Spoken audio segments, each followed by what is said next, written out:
Hey folks, before we get started, I just wanted to tell you, you can unlock unlimited access to political news, commentary, opinion, and a whole lot more at inforum.news/port for only 99 cents a month for your first 3 months. Hurry, get this limited time offer at inforum.news/port now. This podcast is brought to you by the North Dakota Petroleum Foundation.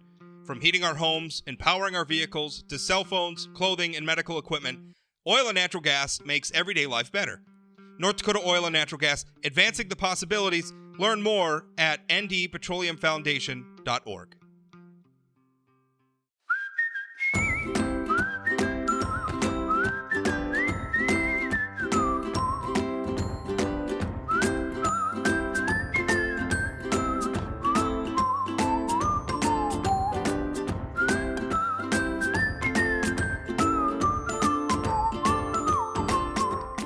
Welcome to Plain Talk, and hey, when you live in our part of the world and when you live in our state, you know what's pretty important? Oil prices. And North Dakotans have a love-hate relationship with oil prices because on one hand, who likes paying higher fuel prices? But on the other hand, gosh, when oil prices are high, it's really good for our economy, really good for our tax revenues. And another place where that's true in the world is Saudi Arabia. Here, joining me on this episode of the podcast, and by the way, later on, also going to have an interview in this episode with a gentleman who's running for the Fargo City Commission, so stay tuned for that. We're going to get there. But before we get to that, going to be talking with my first guest, Fahad Nazir.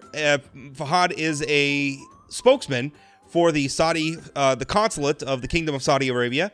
And he's here to talk a little bit about oil prices because they're struggling the same thing. Fahad, would it be fair to say, although both of the places where we live, we obviously see a lot of benefit from selling oil. That's such a big deal. Would it be fair to say that we both have an interest, though, in stable oil prices, predictable oil prices? Yeah, well, first of all, thank you so much for having me on, Rob. It's good to be with you again. And just to clarify, I'm the spokesperson for the embassy in Washington, not the consulate, because we do have several. I'm sorry. Yeah, no worries. We do have several consulates. We have a consulate in New York, Houston, LA.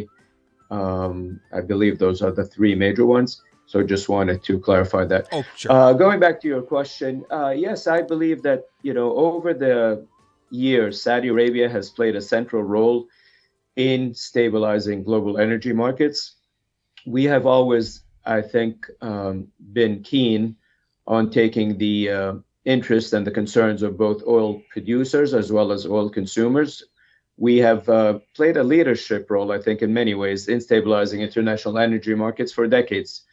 For many years, we did it through our membership of OPEC. More recently, we've been doing it through our membership of OPEC Plus, which is a bigger grouping of some 21 nations or so, all of whom are oil exporters. So I do agree with you. I think that obviously oil is a very important international commodity, and I think everyone benefits, consumers, producers, as well as exporters, when oil prices or oil markets are balanced and stable.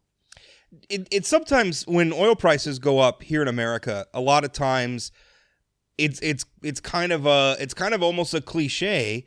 But people say it all the time. They blame your country and other OPEC countries that you're manipulating the prices. I mean, they put a lot of blame there. What's your response to that? For the people listening who get upset about seeing their oil prices go up, what's your response to their concerns about that? Right. So I think Saudi Arabia has been the voice of reason, really, for decades when it comes to international energy markets. As I said, I think we have always taken into account the concerns of not just oil producers and oil consumers, but also investors. We believe that the long-term stability of the market is good for the global economy. And what's interesting, Robin, and I'm sure you're familiar with that, back in early 2020, when oil prices were in free fall, there was a lot of concern among, obviously, oil producers in the United States, and there was a lot of complaining. Not just in the US, but globally.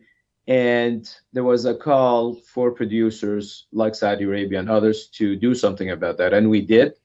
We were instrumental in reaching a historic agreement back in April of 2020 that removed 10 million barrels of oil from the market, and that really did bring much needed stability to international markets. I think that the agreement has proven its worth. I think it's been a stabilizing force. It has been a very flexible agreement in the sense that there's monthly meetings between the member states, and they have actually been increasing productions going back a couple of years at this point. And by all indications, the international market is fairly balanced, and that the hike that you had earlier in the month, or rather a month ago, was largely due to the political concerns, primarily the crisis in Ukraine. I was speaking of crises. I think sometimes it's easy. I mean, we're on the other side of the globe from you. It's or from your country anyway. And so it's easy to forget that there's a lot going. I don't want to say that easy to forget there's a lot going on in the Middle East. We all know there's always a lot going on in the Middle East. But for instance, your country is been working on a truce with Yemen. And there's been a lot of hostilities there. And when that sort of thing happens, much like what's happening in Ukraine, it impacts oil prices. Can you tell us a little bit about that situation? Right. So Saudi Arabia is really doing everything it can to restore peace, stability, and prosperity to Yemen. It is seeking to achieve these goals by working on multiple tracks. So it is working very closely with the United Nations envoy. And in fact, it is currently observing a 2-month truce that the envoy called for to allow for various mediation efforts to proceed. We're also actually hosting a Yemeni to Yemeni talks in Riyadh, and those have already borne fruit, evidenced by the fact that a week ago or so, Presidential Leadership Council was established, and this council represents most of Yemeni society. It's composed of 8 different individuals, and we believe that that certainly creates a positive step in the right direction. At the same time, we're working very closely with the U.S. envoy, Tim Linderking, who's in the kingdom quite often. In addition to all that, and again, contrary to what seems to be a popular perception, the kingdom is actually the biggest provider of humanitarian aid to Yemen. We have provided the country with $19 billion worth of assistance. This has been in the form of medicine, shipments of medicine, food, support to the central bank, support to internally displaced people. We have helped build hospitals, schools, power stations. All of these efforts are, again, a multifaceted effort to bring this conflict to a resolution. However, and this I must emphasize, this conflict began when this militant Iranian-backed Houthi militia took up arms against the internationally recognized government of Yemen, and it will end when that same group lays down its weapons and goes back to the negotiating table and stops believing that it can impose its will on the people of Yemen. Is it another thing? But before we get into that, now I was about to ask you a question, and I want to get this other part in because I think it provides some context for the question I'm about to ask. I saw that the Crown Prince was offering mediation in the situation in Ukraine between the Ukrainian President Zelensky and Russian leader Vladimir Putin. Tell us a little bit about that. Is that because that seems to be Saudi Arabia trying, and I know a lot of countries, my country, America, Great Britain. I mean, a lot of players are trying to find a way to stop the war or stop the fighting there. Tell us a little bit about those efforts. Right, so you're correct. Our leadership has spoken with both Presidents Zelensky and Putin, I think on more than one occasion. Certainly our foreign minister has spoken to his counterparts in both Ukraine and Russia on multiple occasions. And what we have said to both the Russians and the Ukrainians is that we believe that the way forward is a negotiated settlement, obviously and a political resolution. And we have offered to mediate between the two parties to the conflict. We have fairly good relations with both. That offer is still on the table. And again, this is something that Saudi Arabia has done for many, many years whenever possible. We do try to offer our good offices, as I think that's the term that people use in international relations. And it's basically, we like to play the role of a neutral, objective mediator to resolve conflicts whenever possible. We did it way back in 1990 when we helped end the Lebanese civil war. More recently, we helped move forward a new stage in relations between Eritrea and Ethiopia, and that there was, in fact, a peace agreement that was signed in Jeddah in Saudi Arabia. So we're basically trying to do the same thing here. Obviously, the crisis has brought a lot of suffering and has had to both sides and has impacted the global economy very negatively. So we're hoping that it's resolved sooner rather than later. So that brings me to my question. Now, when it comes to obviously a major export for both of our countries, oil, we're competitors in that way. And I don't think that's a bad thing. We're competitors in a way that we both have a product, we're both selling, both of our countries want to prosper, and I think there's plenty of room for us both to be prosperous.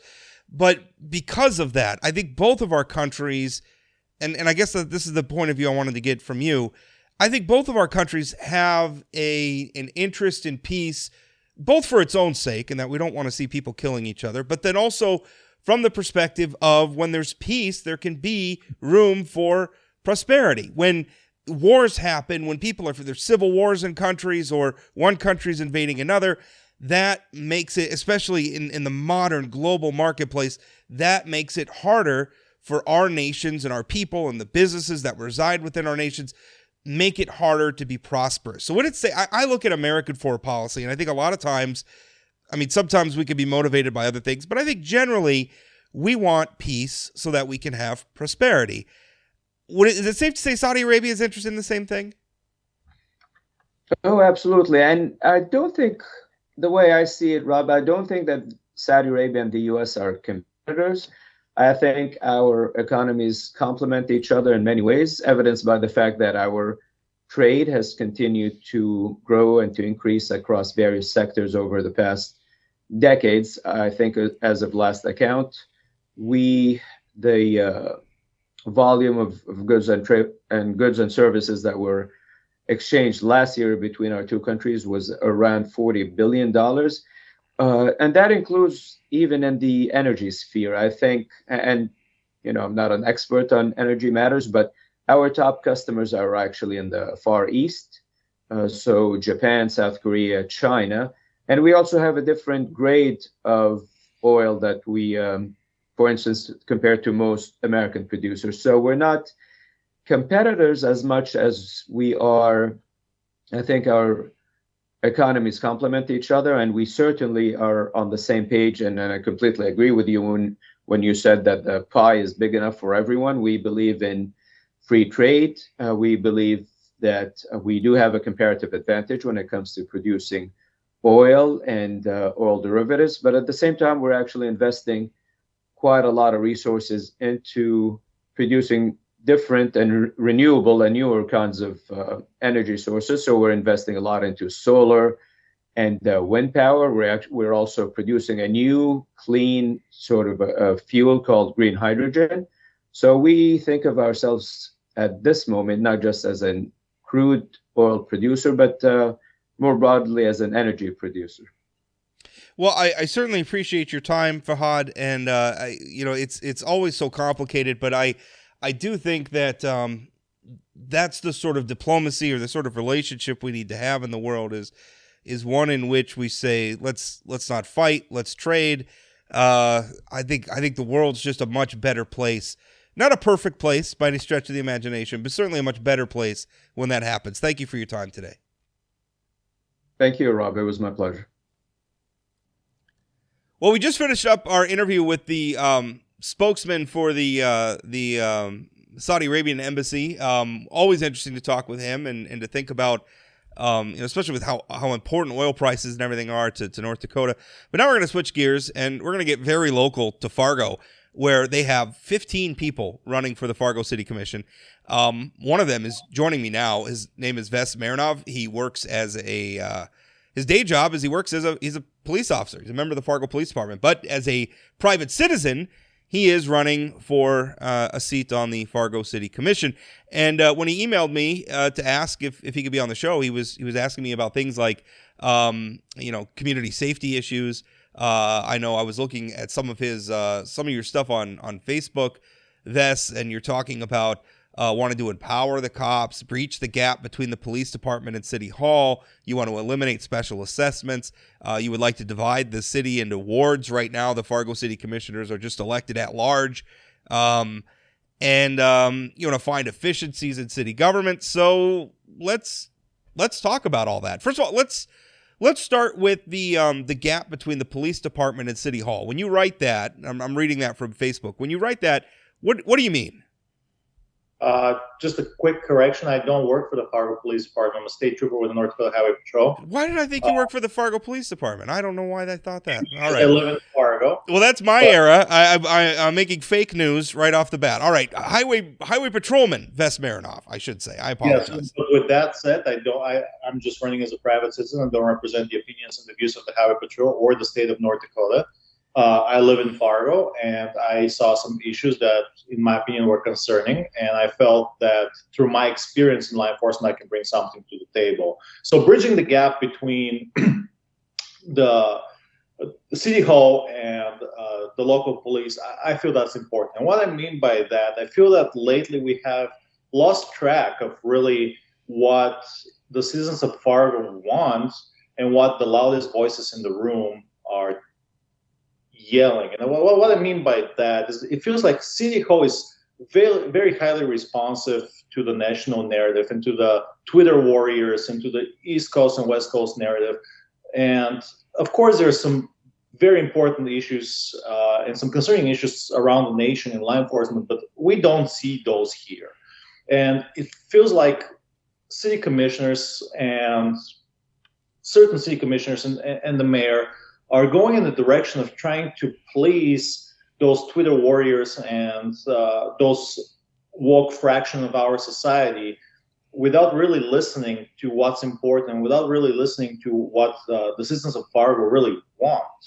And I mean, it is out there in the stats from the state of North Dakota. Crime has been rising, property crime, violent crime, and we cannot remedy this by turning our police department into another social services department. I mean, cops are there for a reason.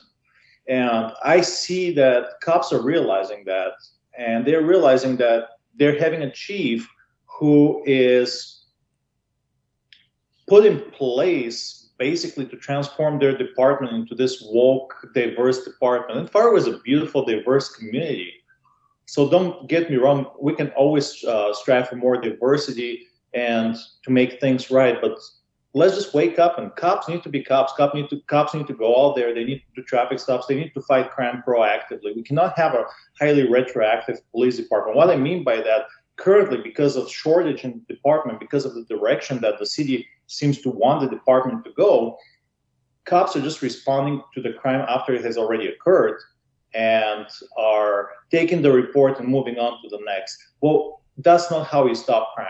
You're not going to resolve drunk driving by responding to the crashes that are caused by those drunk drivers. You have to stop vehicles to find those drunk drivers. So this is just an analogy, but in a greater, taking a step back, this approach applies to everything. You have to be proactive.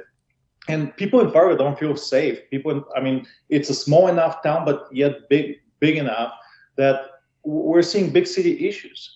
And then we're seeing some small town North Dakota mentality here. And I mean, people don't leave their doors unlocked anymore. People are concerned about their property being vandalized. People are concerned about violent crime. We've had a very high profile violent crime here against a minor in Fargo.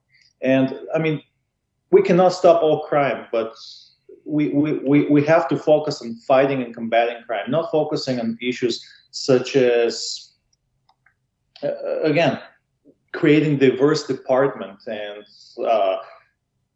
going on issues that really are not relevant, fighting police brutality. When was the last time the Fargo Police Department was in the national media for violating somebody's constitutional rights or for unjustified use of force? That hasn't happened. Yeah, I think the last time we saw accusations was probably during some of the Black Lives Matter movement protests we saw, and I think some people made some accusations around that. And let's talk about that specifically, because I agree with you. Crime is rising. I think in both in North Dakota and America, I think we had a lot of good years where crime was way down from maybe where it had been in the 70s, 80s, and times like that. So we've come through, I think, a pretty good spell. We've kind of hit the rocks, and we're starting to see crime come back up, and it's also happening in the context of a national debate about the relationship between law enforcement and the communities that they serve. So speak to that a little, because a lot of people are concerned, and I share some concerns, not necessarily in North Dakota, but across the country. When I look at, I see some of the videos, I see some of the news reports, I'm concerned about that stuff. So speak to that a little bit, those concerns that people have, saying, listen, law enforcement needs to have a different relationship with their communities. What do you say to that? So what we're looking at what happened in the U.S. and the rise of the Black Lives Matter movement, and do they have some legitimate concerns? Absolutely. And are there cops out there that, we saw it clearly in Minneapolis, and I was watching the video with Mr. Floyd, and I was shaking my head, and I was just, my mind could not even fathom what was going on there. But in general, that does not speaks about all law enforcement in general. And I feel like we have lost track to the point that now we're just trying to color criminals. We attribute everything to mental health and addiction. And yes, there is a lot of mental health and addiction in the criminal justice system. And that is, I don't have a silver bullet for that. But it seems like the current approach that is absolutely failing is we're trying to cuddle criminals. We're going in the direction of cuddling criminals. And criminals who in many cases are hiding behind the mask of mental health and addiction. And then again, don't get me wrong, there are a lot of people that do struggle with mental health and addiction, but we're taking responsibility from people. And if somebody commits a crime and they blame it drug-related crime, that progresses to a violent crime, and we blame it on mental health and addiction, yes, that's one component, but we still have to keep people accountable. We still be accountable. If you're arrested, do your time, and then after that, maybe through resources, through public health and through the state and through the feds, we can find the help that you need. But we cannot, I just cannot agree that we should take that approach. I don't think that is productive. I think we should let cops be cops. We should let cops be proactive and do their job. And Let's talk a little bit about in Fargo specifically. There's been some concern. There's been a lot of turnover in the Fargo Police Department, and we saw a bit of a spat at a Fargo City Commission between current Commissioner Dave Pepcorn and Fargo Mayor Tim Mahoney, who's obviously also on the commission. And Mayor Mahoney has the portfolio for the police department, and there's a new chief in Fargo as well. And Commissioner Pepcorn's concern is that, there's a lot of dissatisfaction in the ranks among the law enforcement officers with leadership. I think Commissioner Pepcorn accused the mayor of maybe not being as forthcoming about some of those problems with the rest of the commission. And I know when you asked me to come on, that was one thing that you expressed, was you were concerned about the mayor holding the portfolio for the police department. So understanding that you're not a member of the Fargo Police Department, but as a member of law enforcement from the outside looking in, what are you seeing there? Well, that's a lot of power to lie in the hands of one man or one person. So the mayor's heart might be in the right place, but I just don't feel it is right for the mayor and the mayor alone to have that portfolio. There needs to be some checks and balances, and there needs to be some oversight. And I feel that the portfolio for the Fargo Police Department should be spread between the mayor and at least one or two other commissioners, so that there is more transparency. Because apparently some of those issues were known. Issues of retention, issues of mass exodus from the department, morale issues. Apparently some of those issues were known, but they were never brought to light because, in a way, there is really not that much oversight. All the oversight was coming from the mayor, and that is concerning. And if I do get elected, I will be definitely pushing for that portfolio to move not only to the hands of the mayor, but to one or two other commissioners, So yeah, I feel that. I mean, you saw it. I was listening to your reporting. There were some issues about some allegedly inappropriate communication between the mayor and one of the detectives in the department. And I mean, that's a clear example why that portfolio should not be in the mayor's hands. It just gives way too much power of such an important entity of our community to the hands of one person. Speak to for the listeners who don't know what we're talking about. I had a story about the mayor of Fargo, Tim Mahoney. His son was involved in an incident. It's been described by the chief of police and the mayor himself as a robbery incident in which the mayor's son was a victim. We don't know a lot about that incident. It's still under investigation. I made a request for records. The records aren't forthcoming because it's under investigation. So we don't know a lot about the incident. What we do know, though, is that the mayor reached out, and not just to the chief of police, but also the detectives who were directly involved in investigating the matter. You know, he's telling them in one email, he told them, don't pursue this lead that may have been related to a drug buy. You know, he's talking like he's using the term we, like he's a part of the investigative term. I reported that because I looked at those emails and thought this is inappropriate, that the mayor would be contacting detectives directly. Ves, as a member of law enforcement, when you read those emails, what did you think? So I didn't read the emails, but I did listen to your reporting and when you were on Jay Thomas's show.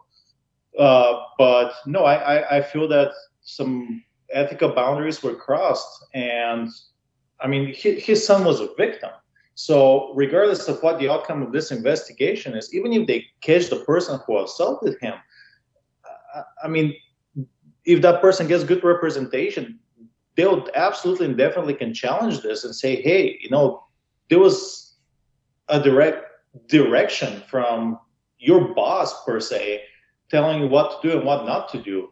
And I don't know, again, another great example why we need to separate the oversight of the police department from the mayor and just give it to the city commissioner so that there is more transparency and there is more checks and balances. And in a way that would alleviate some of those concerns about some of those ethical concerns.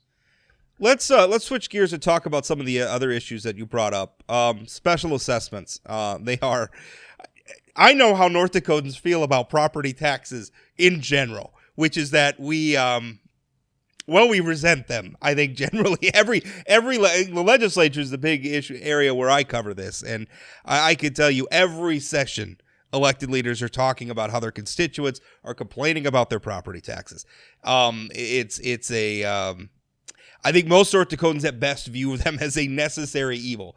So in that context, you then have special assessments, which, you know, I mean, if you get hit with one of these, can be a major financial obstacle for you, you know, obviously depending on the amounts or whatever. So what's your plan for special assessments? So we can't escape taxes. That's the bottom line. I mean, the price we pay to live in civilizations. Sure. I think that's absolutely from the Romans from back in the day. And yeah, nobody likes to pay taxes, but we pay our fair share. And you know, we can always argue whether or not we're overtaxed. Sure. But as far as special assessment, we have a problem there. So in Fargo, we have two types of special assessments. We have special assessments for the new developments, and we have special assessments for already existing housing. So as far as new developments, the special assessments are basically a big incentive for the developer. So let's say I was a developer and I buy a field, and me and my investors started to develop the field. I don't want to put the money up front for the roads and the sidewalks and whatnot. So that's the city for that incentive. So the city would give me that incentive, and I would build the roads, and then they would add that money and basically pass it on to the new homeowners as a special assessment. So in a way, they're incentivizing that development, but in a way, they're kind of ripping off the people. And what I mean by that is, in Fargo, we've seen it in a couple of developments. Development I live in, I don't have special assessment. It's a new development. And the way they've done it, they just incorporated the developer. When they came here, they did not ask for any money from the city for the roads and for the sidewalks and for the existing infrastructure. So what they did is they just incorporated that into the lot. So I feel that we need to move this from the public hands and put it into the developers' hands. I mean, housing will probably be a little bit more expensive for those new developments, but that will be incorporated into your mortgage or to the price you pay up front. That will not be something that is the city's job for you to pay money to the city. And the city kind of plays bank in this way, because the city would take a loan for that money, let's say for $10 million of special assessment, and they're going to pass it on to the people and then add another percentage up to 0.1%, 1.5% on top of the existing 3% or whatever the loan amount is. So the city is actually playing bank. The city is making money out of interest. And the city has an interest for you to have that special assessments for years and years down the road. And that just doesn't sound right. And again, we've seen it in developments in Fargo. There's like few developments that don't have special assessment, new developments. And the reason why they don't have it is when they develop them, the developer put that cost up front, and they just added it to the price of the lots or the price of the homes they developed. That doesn't, to me, that doesn't seem so bad for new developments. Because again, I mean, it's the cost of doing business. They're finding a way to pass that cost on to the people who are ultimately going to live there. Maybe that's okay. I guess where I think it really becomes almost, I think it becomes a real problem is you're talking about like an established neighborhood, and then they come along and they do some big, maybe they're doing a road improvement project or something. I don't know. But then all of a sudden, somebody who's been living in a house that's been there for 30 years or something, all of a sudden has a massive change in their tax bill. That to me is almost the real. I think to me that's the root of the problem right there. And that is the second kind of special assessment. That's for existing homes and what you just mentioned. So yes, we do need roads and we need bridges and we need to renew our infrastructure, but we already have the money to pay for that. And here's what's happening in Fargo. So in Fargo, percentage of our sales tax is actually dedicated to special assessments, to infrastructure. And I believe it's 0.5% from sales tax, which adds up to approximately $14 million a year. So all the special assessments the city of Fargo collects for a year, it's about $15 million. So we're looking at three very similar numbers. And what the city does with the money that they collect from the city tax, from the sales tax, they divide it into half and they put it into the water plant and into the sewer, the water treatment plant, into the sewer plant. Well, those are already self-sufficient. So those already pay for themselves, if you will. They put the money there, keep them for a certain period of time, and then move them back to the general fund to do whatever they want with them. So they completely and totally misappropriate that money. And that's the money that can actually be used for special assessment. Because what happens, the city keeps borrowing money for those special assessments, and as a result, we're about $500 million in debt because of that. And so in your mind, how do you replace it? Because like you said, I mean, we all agree, you need roads, and Fargo needs to grow. More people want to live there. Housing prices are high. So the way you address high housing prices is you increase the supply of housing. So we all want to do these things. I think your argument is there's a better way to finance them. So what's that better way? What do we replace special assessments with? Just use that 0.5% for infrastructure that we already have. Like I said, the city collects $15 million a year. That brings about $14 million. And it will keep bringing even more because right now there is my train of thought escapes. There is a contract. There's going to be a new soybean plant just west of Fargo that will be using some of Fargo's recycled water. There's going to be more money coming into those structures. So we're going to be getting more and more money. So the entities that we right now support with that infrastructure money from the tax are already self-sufficient. We can just use that infrastructure money for infrastructure and just get rid of special assessments altogether. Yeah. So take that $14 million. We will find $1 million here or there. We're going to get the Prairie Dog Fund or whatnot. There is a way to find that $1 million a year. I think you're right. I mean, the city of Fargo is big enough and has enough revenues where they can build the infrastructure that the city needs without needing to blindside taxpayers with big bills. And I mean, whether it's bonding. I mean, you're talking about just using the revenue. I mean, there's things that in the legislature starting to open the door to some of this stuff, using the legacy fund to bond out. There's no reason why the city of Fargo couldn't borrow some money from the legacy fund at a very low rate and then use some of that revenue that you're talking about to make the payments on it. I mean, there's ways that this can be done without blindsiding taxpayers. And I've never understood the resistance to making some of those changes.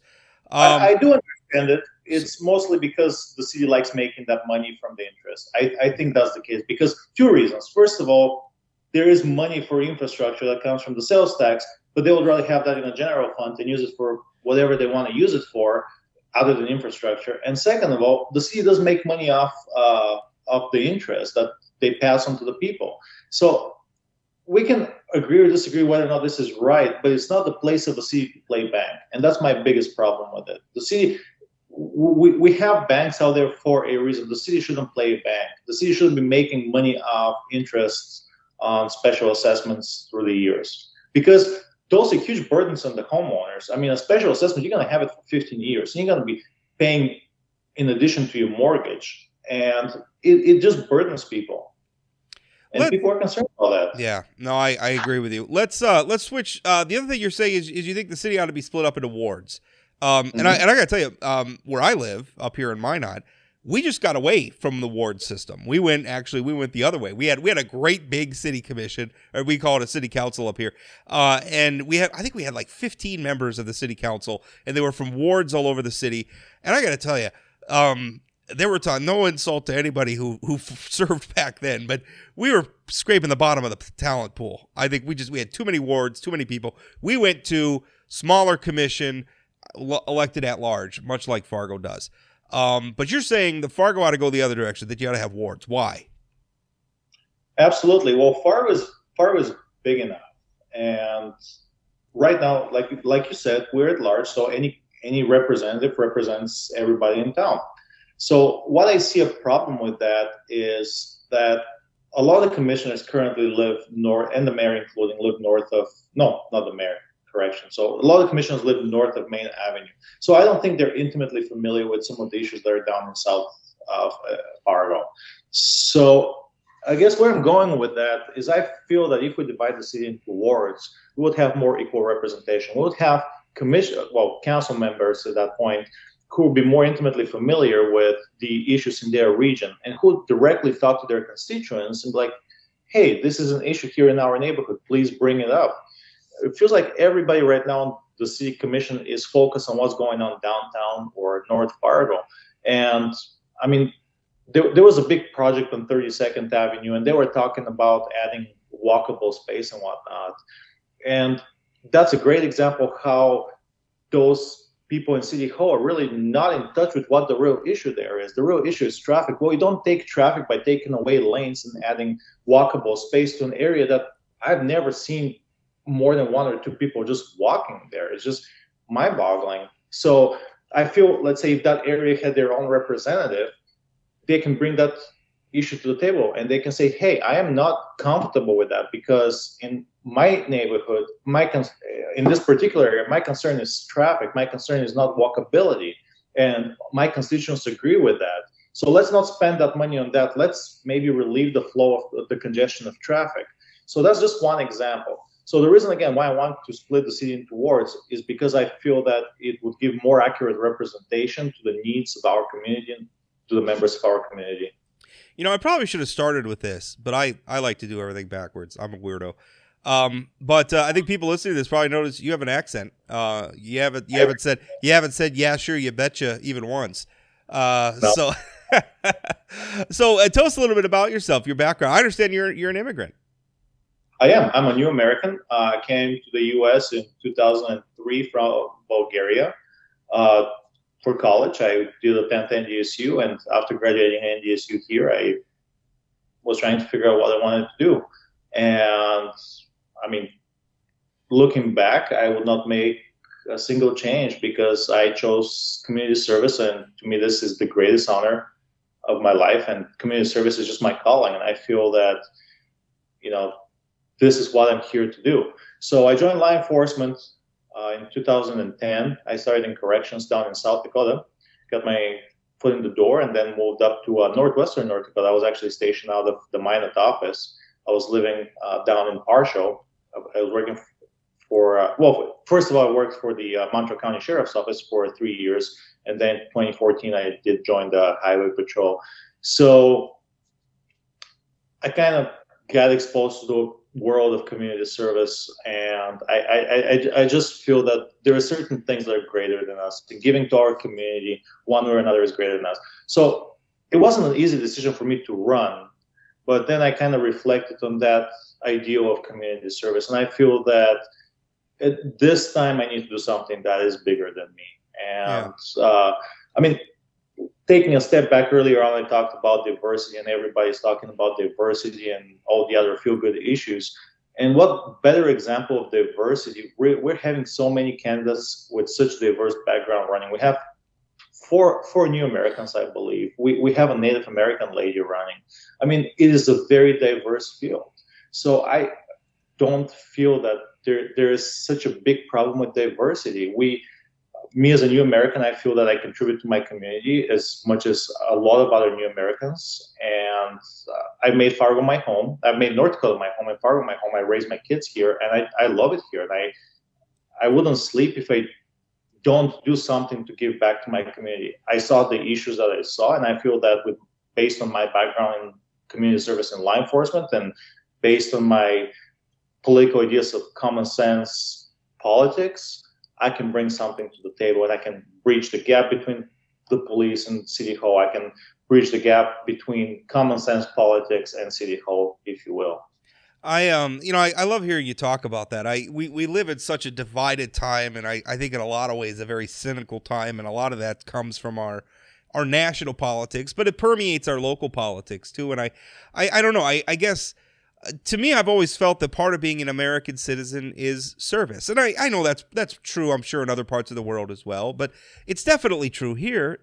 People serve their communities in all sorts of ways, from, I'm on the township board, I'm on the library board, I'm doing this, I'm doing that.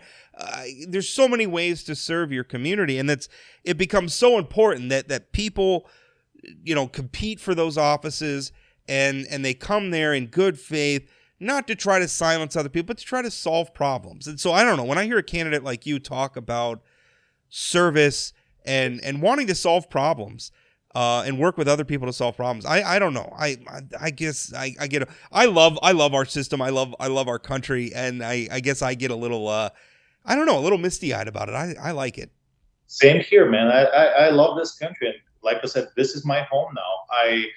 A lot of people would ask me, well, are you still consider yourself to be Bulgarian? Yeah, I am. I consider myself to be as Bulgarian as my neighbor considers himself to be Norwegian. I came here. This is my home. Yeah. So I just love that people here are involved. And when people see issues, I might disagree with their issue, but, they're taking the step towards bringing their voice to the table. And if people agree with them, people will vote for them. If people don't agree with them, people wouldn't vote for them. I mean, I have a little bit of a problem that some of the issues that are brought to the table by some of the candidates are really unrealistic. Self-sustainable grid in Fargo and combating climate change from Fargo. I mean, are those issues that are out there? Yeah, they are. But can we really do something here in Fargo with those nationwide and international issues? I don't think we can. We just have to focus on what's going on in our town, and just let's fix the problems here, and let's the state legislators worry about the state, and the feds worry about the federal government. Yeah, I'll tell you, I agree with that. It gets a little pie in the sky sometimes, and I think the people who are talking like that, it's almost like they're saying Fargo has solved its other problems, and now we're going to try to solve the world's problems. And that's not true. Fargo, like any community in North Dakota, has challenges that it needs to be addressed, and that's where its leaders need to be focused. Ves, thank you so much for your time. I really appreciate it. Ves Marinov, running for the Fargo City Commission. You Google him. He's on Facebook and stuff. You can find more about him. Ves, thanks for your time. Thanks so much, and please vote for yes for Ves on June 14th. If you, I like that. Yeah, yes for Ves. I like that. Yes for Ves. If my message resonates with you, and my website is yes4ves.com. The number 4. I'll be adding some more information there shortly. I just created the website, but people say that elections matter, and I feel that is very true for local elections, especially because local elections matter, and those are the elections that impact your day-to-day life. So thank you very much for your time, Rob.